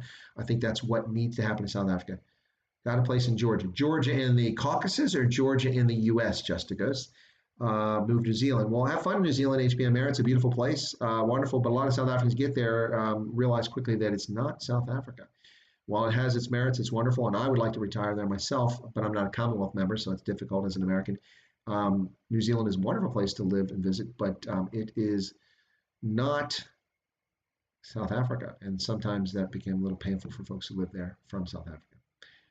Now the ANC is going after Herman. Herman is going after people who didn't vote. I think they see him as a threat. Yeah, Well, Mashaba is smart. He's not stupid. And people who haven't been voting should be a target for any political party that wants to increase its vote, but especially those in opposition. A concerned African. I like that moniker. The big problem with the majority is how to swing the votes. They forgot who really makes their life a misery and don't deliver on the promises. Well, you have to remind them of that. You have to show the footage. You have to make videos and campaign slogans and do broadcast and do stuff online, do stuff on mobile phones, deliver content that shows the very words of President Ramaphosa, the very words of Nkosazana Dlamini-Zuma, who is the person that is preventing South Africans who smoke from smoking. And lots of South Africans smoke, not just white Afrikaans-speaking South Africans, but lots of South Africans smoke. And so you need to do that if you're the political opposition, or if you're a civil liberty group, a civic group that you want to see governance improve in South Africa, you need to use these things. We have people who are masters of it here in the United States. I'm getting flyers in my mailbox almost every day now because the primary season that was supposed to have already happened, but we've been delayed till June now. So I'm getting lots of flyers every day here in Pennsylvania trying to convince me to vote for Trump or to vote against Trump. One saying that Trump is dirtying our waters because of some legislation that doesn't exist that they claim he's eliminated, which is nonsense. That's obviously fake. And then from Trump, I get something almost every day saying vote against Joe Biden because Joe Biden is in tight with China. Well, he is. So I won't be voting for Joe Biden, but not for that reason. I want a president who's actually awake at least a couple hours during the business day and not simply sleeping his time away. Yeah. So Rian, thanks for being here. Take care. I'll be going off myself here in about 10 minutes. So anything you want to get in there, I'd say send the super chats, but I don't do super chats. Maybe I will one day, but not at the moment. So since you can't send a super chat, just send your comments if you got questions here in the last 10 minutes. So we've still got a lot of folks on the stream. Ladies and gentlemen, thank you so much for joining my stream. I know Ronaldo went over 80,000 today, and Roman Cabanak of the Morning Shot hit 10,000. So my congratulations out to them, and I shall tip my cap to them, and to their subscribers, ladies and gentlemen. But also to those of you who subscribe to my channel, thank you so much for subscribing to my channel. It's grown by leaps and bounds in just a short period of time. It was just a couple of months ago I was sitting here and I was doing videos and I had an audience of about 18 to 30 people, some of whom are here tonight. But it was a lot of work. I put just as much energy into it. I put just as much research into my prepared videos as I still do now. My beard wasn't this long and my hair wasn't that long. But a couple months ago, just a handful of people were watching the channel and hadn't heard about what I was doing here with Chris Wyatt in Daba Africa. Now the numbers have grown, approaching 1,300. We might have even gone over 1,300 in the stream. I'm not sure. So thank you all so much for joining. It's a real pleasure for me to do this. It's a lot of energy, a lot of time. There's no compensation. Don't cry for me. Don't worry about it. I'm not doing it for money. I'm doing it for sharing the experience with people and sharing my experiences, my insights from my many years working in Africa and working at geostrategic level, at the strategic level of national security policy and strategy, and also my experience in business. So I'm happy to share it, especially during lockdown. I view it as a public service. That's why I'm doing it now. That said, don't call me a hypocrite when I do monetize my channel, because I will do it because the original intent of the channel was to be part of my consultancy business. So that will be coming, but I will always do these sort of things free of charge to subscribers. Anyway, so I think that I just want to make sure I put that out there. But thank you all for coming on the channel and checking it out. RSA is not great. Oh, that's a shame. Christo Hoyer says, love your insights. Well, thank you, Christo. I appreciate that. Graham, thanks for another great show, Chris, and thanks for being one of the few that actually attempt to interact with all your fans in live chat. I do, Graham, but I don't have 80,000 fans, so it's a little bit easier for me to do. But even as we climbed up 1,300, you see that I make a genuine effort to do this here. Right now, I have just one moderator, and that's Kyle Green. Thank you so much, Kyle, for being my moderator. Kyle, if there's been any of the trolling going on, I haven't seen it. Kyle must be eliminating it as it happens. So thank you for that. Although you can let some of the trolling come through, Kyle, I'm happy to address it. I find it funny when somebody says I'm a CIA stooge or I don't know anything about Africa. That's a funny one. Kalunda for my 1,000. I don't have it here, but I don't think I have it here, but I saved it. When I reached 1,000 subscribers, for those who watch the channel, I produced a video yesterday, a day late, by the way. And I said, thank you for 1,000 subscribers. And I had Kumaman, my little bear from Kumamoto, Japan, with me there in front of my raspberry bushes outside. So on a happy occasion of reaching 1,000 subscribers, in which I wasn't boasting of myself, but thanking those who subscribed to the channel, Kalunda, for those of you know, for some reason wants to troll my channel, and welcome to do it. We'll see what he has to say, or she has to say. But Kalunda came on and wrote this nasty thing saying, I know nothing about Africa, yada, yada, yada. I received the email from that message posted to my account in my phone when I was outside. So I was doing yard work. I pulled it up, I sat down on my mobile and wrote a response, and it wouldn't post. And it wouldn't post because Kalunda removed that before it ever stayed on the site very long. So that's what trolling is. That's bad form. People just trying to thank people and also celebrate a happy moment, and somebody comes on and trolls it. So yeah, there's no need for that. If you don't like it, then don't come to the channel. If you want to throw shade on the channel, have a legitimate argument. Do I get everything right?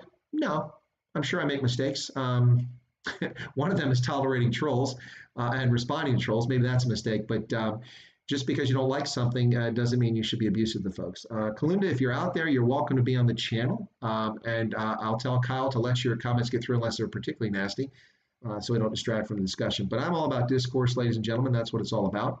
And I'm happy to have you guys on here. I'm missing a few things here in the chat. Justin says he loves the channel. Thank you so much. I was here for 1995. Freddie says, aren't we protected by the Africa Act against expropriation and compensation? That's still something the U.S. is part of the Africa Act, and it comes. Freddie, I think you're talking about the Africa Growth and Opportunity Act. If you're talking about the Africa Growth and Opportunity Act, or AGOA, you are required, in order to receive those advantages, you must abide by property rights. You must acknowledge and protect property rights.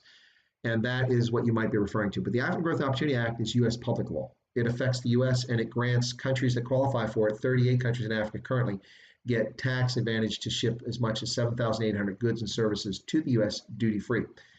But the South African government can change their law. They'll be disqualified from it and they'll lose it. That's what I was talking about earlier. I'm not sure what Africa Act you're talking about. I think you're talking about the Africa Growth and Opportunity Act, AGOA, which came into effect in 2000, has been renewed repeatedly since then, and the number of goods and services has been expanded. In 2000, it was only 1,600 goods and services. Today, it's like 7,000 plus or something like that.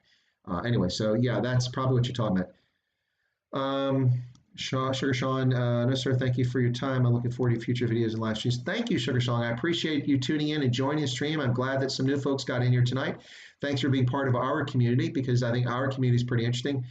Very few trolls so far. It might be because it's a small channel still, but it's exponentially larger than it was just 2 months ago. For those of you who've been with me that long, thank you so much. By the way, my channel's been around since 2006. I first posted the video on LinkedIn after a trip to Iceland. A couple years after that, I did one of my videos, but then as a serving military officer, I didn't really use my channel. So I had one video for 13 years and it had 4,300 views. Ronaldo hosted a video the other day and he surpassed that in about 8 minutes when it was posted. So not boasting, that's not very impressive. My point is that I've had the channel for a long time, but really couldn't use it until February, when after I retired, I got around to taking advantage of it just before the lockdowns took place, about a month before 4 or 6 weeks before I started doing these videos. So there you go. Jack Sparrow says, worthwhile to explore how we can do business with companies in the U.S. Absolutely, you should. The African Growth and Opportunity Act gives you duty-free access for many products and services from South Africa to the U.S. Absolutely, take advantage of it. The U.S. Embassy has information on its website and is helpful. You can contact the U.S. Embassy, and they have trade officers who work there in Pretoria who can direct you in the right place or get you the information. Take advantage of the Africa Growth and Opportunity Act. Absolutely. If you've got goods and services or products from South Africa you want to trade with the United States, do it. Do it. Don't rely on getting contracts and tenders with the African National Congress-controlled government, which is discriminating against minority businesses. Don't do that. Look abroad. Find other opportunities, folks. All right. Just it goes. Oh, that's okay. The fund managers cannot do anything, as the PSC will dictate where they can invest. Kyle says we have a brilliant audience as usual. It was only that one time. Yeah, well, Kalunda trolled my video, a celebratory video there, Kyle. So that's why I mentioned. Hank would be a moderator. I'll tell you what, if you hang around Hank for just a moment, just a couple minutes away from this, let me go in and I will make Hank, if it lets me do it, I will make you a moderator. Add moderator. All right, if that worked, let's see. Hank, if that worked, you are now a prefect. Let's see if it will work. I know that folks were teasing a little bit with Kyle when I made him a moderator, calling him as a prefect. Actually, that's funny. So Hank, you should be on there now. Jessica says, Harley, the South African farmers are struggling. There he is. Hank is a moderator. Well, thank you, Hank, for that. Appreciate it. Struggling a little bit, but 3 personally, that is, I've lost that, Jessica. Sorry.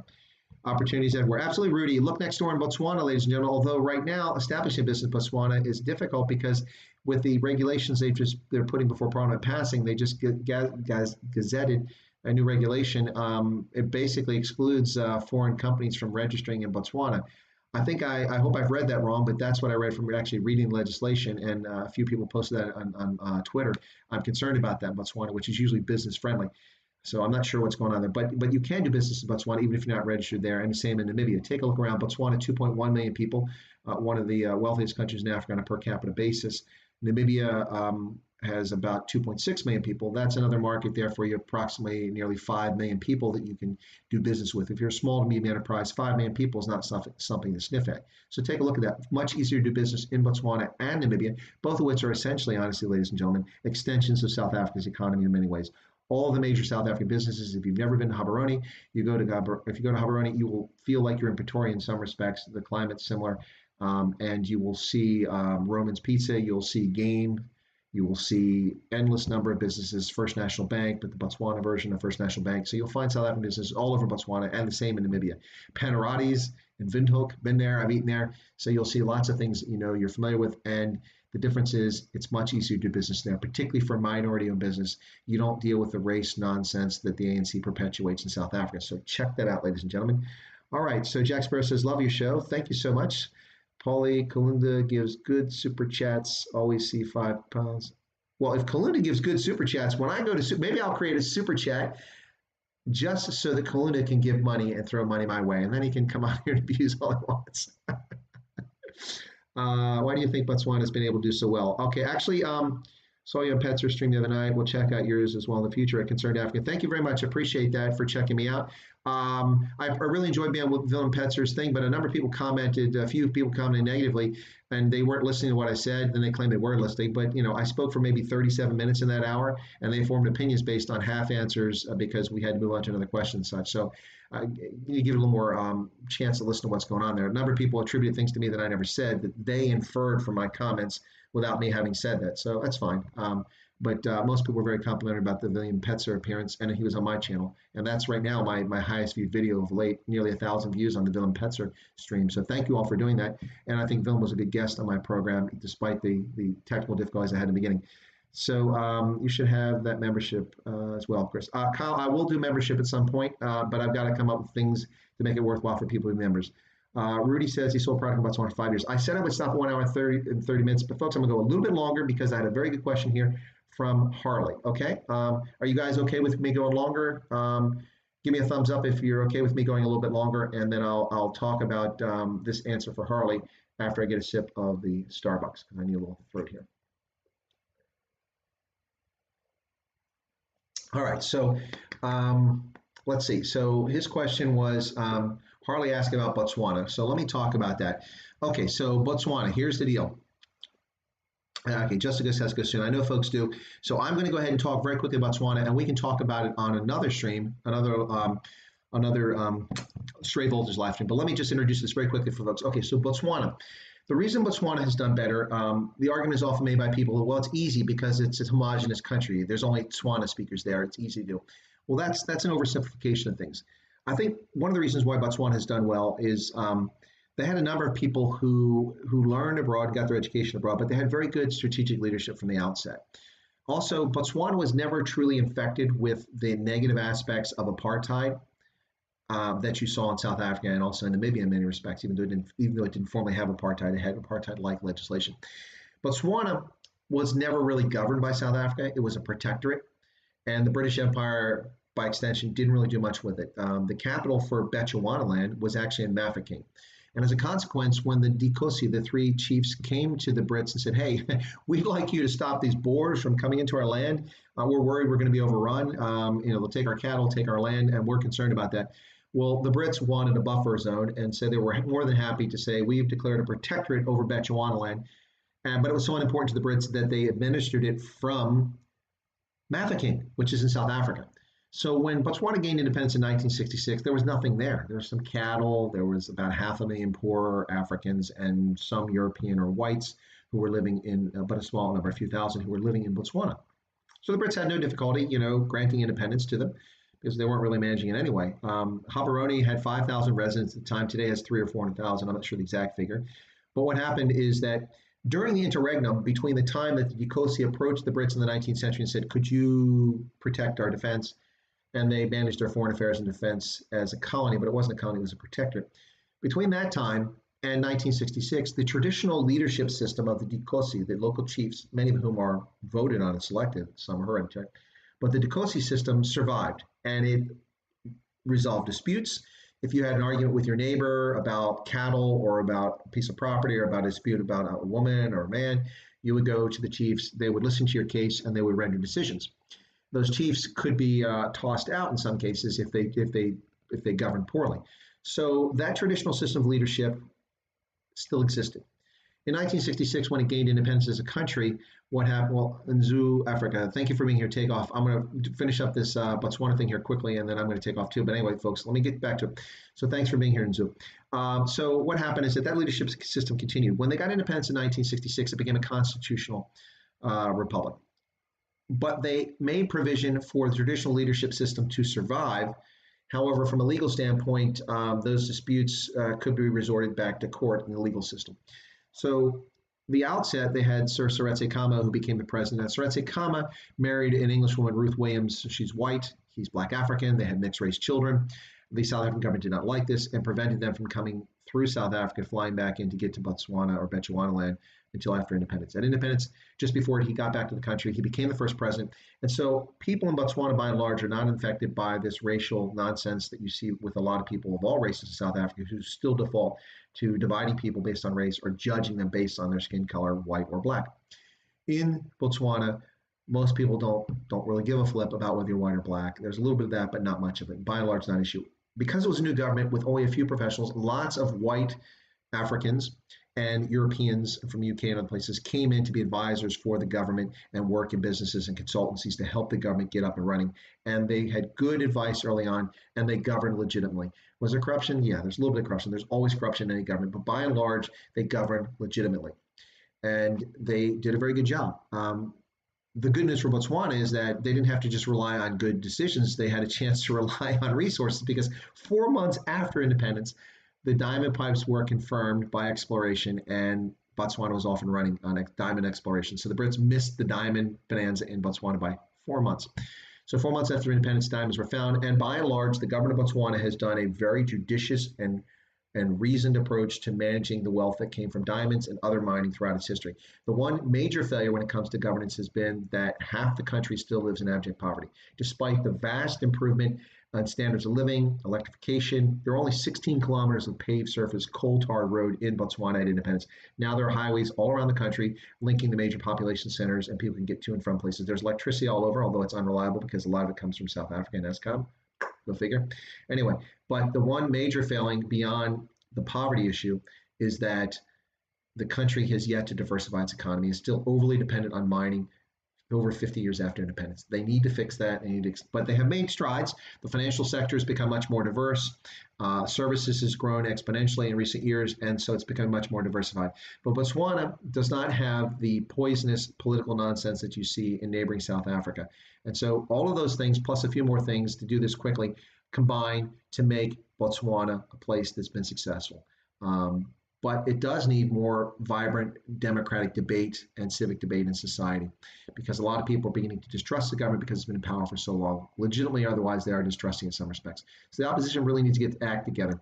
Yes, the pula is stronger than the rand, and it has been for well over a decade. Yep.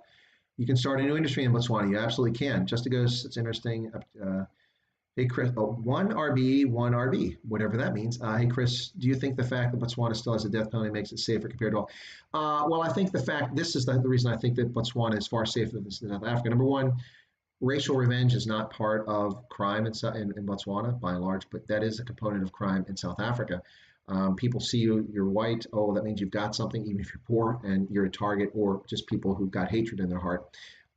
So that's a component. You don't see that component in Botswana, but more importantly, the Botswana Police Service, or the BPS, is a very professional police service. Interestingly enough, most police officers don't carry a weapon. They carry a nightstick at most. They don't have a gun. And that's because the level of violent crime has been low. That said, since the mid part of the odd decade, last 15 years, violent crime has risen in Botswana. It used to be when people break in your home, people tell this in joking fashion, but it's very true. Home invaders in the past, say back up to about 2006, 2007, if someone broke in your home in the night, which did happen, and say you're in harbor running, and you woke up, the thieves would see you and they say, just go back to sleep. We're not going to take much. And they would leave. But in South Africa, of course, if they did that, they would come and plunge a knife in your heart or gang rape your wife and then pistol whip you and things like that. That's the sort of thing. You don't see that. But there are some home invasions. There aren't really carjackings for the most part. But the Botswana Police Service is very effective. The biggest problem with the Botswana Police Service is it's under-resourced from my perspective as a security analyst, and it's undersized. Botswana's population of 2.2 million. They have 8,000 members of the Botswana Police Service. By comparison, the South African Police Services has anywhere between 165 and 178,000 at any given time, and even that is abysmally low for 57 million people. But imagine 8,000 police officers for a country of 2.2 million people. Not a lot of cops, but those that are there do a very good job and are very efficient, and they're professional, and they're honest. I've never met a person, I'm sure it's happened, I know it happens everywhere, but I've never met a single from Botswana or a foreign national ever told me that police officers try to get a bribe from them. Never happened. Never happened. I'm sure it does happen, but I've never interacted with someone that's told me that. So those are some of the secrets to the success of Botswana. Crime is relatively low by comparison to South Africa. By comparison to where I live, it's higher than it is here, but it's not astronomically high. Nonetheless, you just have to be careful, like anywhere else in Africa. Pay attention where your surroundings are. Can you take your gun over to Botswana? Botswana has very stringent gun regulations, Hank. I can't give a straight answer on that. You'll have to check into it. I know you can have guns there, but I'm not sure what the rules are. But they do have the death penalty. I don't think that's the reason why crime is low. It doesn't really deter most criminals. If you have the death penalty in South Africa, it's not going to deter criminals because they know they'll never be prosecuted or even investigated. That's the real problem. So I think that's the challenge there. So, folks, does that answer some of the question of Botswana? Does that scratch the itch? I hope it does. Let me know if it does or doesn't. You can also comment in the comments after this. The two countries that I know the best in Africa are Botswana and South Africa. It's because I had a long relationship with Botswana dating back to my undergraduate years, and I lived there and worked in Botswana. So I have a strong relationship, plus I have a lot of friends and a lot of contacts in Botswana. And of course, South Africa, which is my first love in Africa, dating back to the late 1970s, when I've been following it and getting paid to do it since the mid-1990s, plus having been there hundreds of times to South Africa. So those are the two countries I know the best in Africa. But we can talk about any country you want. I have familiarity with most of them. And as you see, I've lived all over the continent. Hopefully that one helps out a lot. Harley says, okay, got it. Good. Okay, Chris, didn't Botswana just cancel so they will not renew licenses? Yes, Peter, that's what I was talking about. The regulation that came out, the law that was gazetted on the 20th of May mentions renewing license for Botswana businesses for select sectors. It's not clear that it's not renewing licenses for foreign businesses, but by omission, that would be the case. I need to do a little more research on that. If it is the case, I will do a video and I will castigate the BDP for that short-sighted and anti-business, anti-competitive approach, if that's true. Some people are saying that's true. I have the documentation. I just have to go through it, but I have to do that when I'm not live streaming. so I will take a look at that and I will comment on it if it's appropriate. If you look under the Botswana channel, I have a Botswana channel. It's called the not channel, but stream or playlist. My playlist, the Botswana playlist is called the Kalahari playlist or something like that. Take a look at the Okavango playlist, but take a look at that. And I've got a handful of videos on there focused specifically on Botswana, talking about issues related to Botswana. And my most recent one was in response to an op-ed from a professor at the University of Botswana, UB, who was a law professor, who wrote a very cogent and thoughtful op-ed piece on the constitutionality of the lockdown measures and his responses to it. You'll find that I agree with much of what he had to say, but I added a few things that I thought were important to note.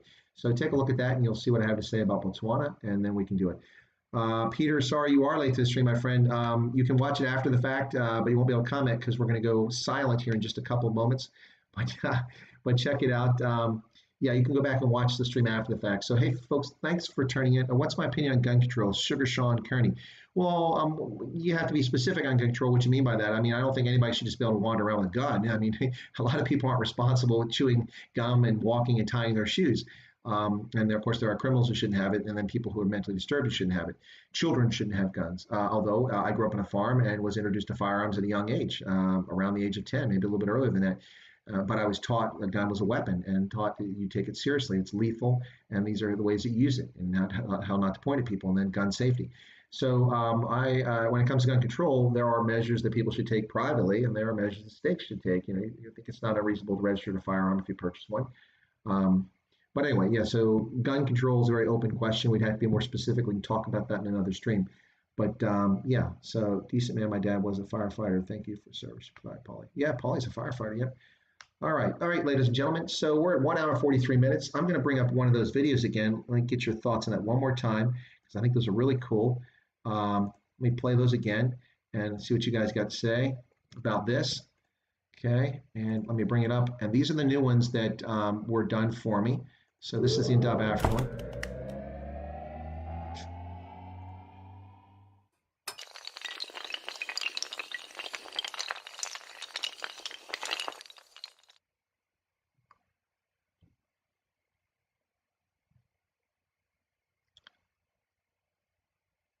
So that's Stray Voltage. I like that one. And then the other one that was done by Talon was this one here.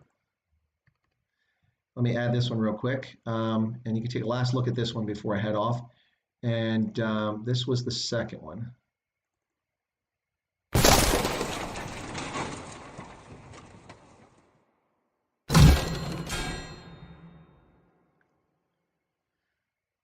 All right, ladies and gentlemen, this has been Chris with Indaba Africa coming to you from Pennsylvania. If you're not a subscriber, you're just tuning in for the first time, thanks for watching the stream. But please feel free to subscribe by pushing that button right down there. Be sure to toggle the bell icon so that on the rare occasions when YouTube bothers to inform you, you'll find out that I have a stream, a prepared video, or a regularly scheduled program coming on. Also, feel free to leave comments, both positive and negative. If you agree or disagree, I'm happy to engage in discourse. If you're abusive, I may or may not respond to you.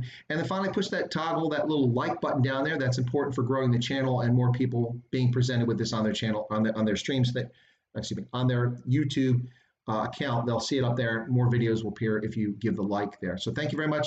Ladies and gentlemen, thank you for your time. It's been a real pleasure today.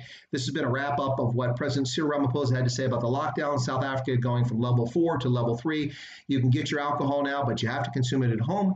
No smokes, ladies and gentlemen, unless you're buying those illicit ones. And kids can go back to school, but only grades 7 and 12. And university students can go to school, but only 1/3 of them.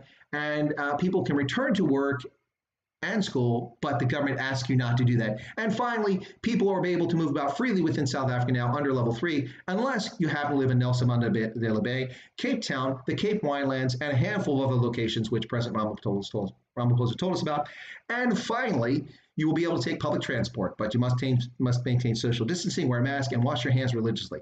Ladies and gentlemen, there you have it. No confusing information from the president of South Africa regarding lowering the lockdown from level 4 to level 3. But nonetheless, South Africans, I'm sure, will be happy they can get their drink once again, although people are still upset about smokes. Anyway, ladies and gentlemen, thank you so much for tuning in. I'll catch you next time here on Indaba Africa. I will be live tomorrow on Joe Emilio's channel, The Joe Show. So I think if you go to YouTube and look up Joe Emilio, Emilio, South Africa, you will find him. It's got the really cool, cartoon character because he's a comedian. Joe and I will be talking tomorrow about 9/11, the events of that. He was in Egypt during 9/11, and I was at our embassy in Tunisia. So please feel free to tune in tomorrow to Joe Emilio's channel. I don't even recall the time, to be honest. So I'll have to check what time I'm supposed to be on. And I'll probably do some prepared videos either tonight or tomorrow morning. Thanks for tuning in, ladies and gentlemen. Have a pleasant day. God bless. Hang in this. It will get a little bit easier now, although somewhat confusing in South Africa with the lockdown having been eased. Thanks for being here. You all take care. God bless. And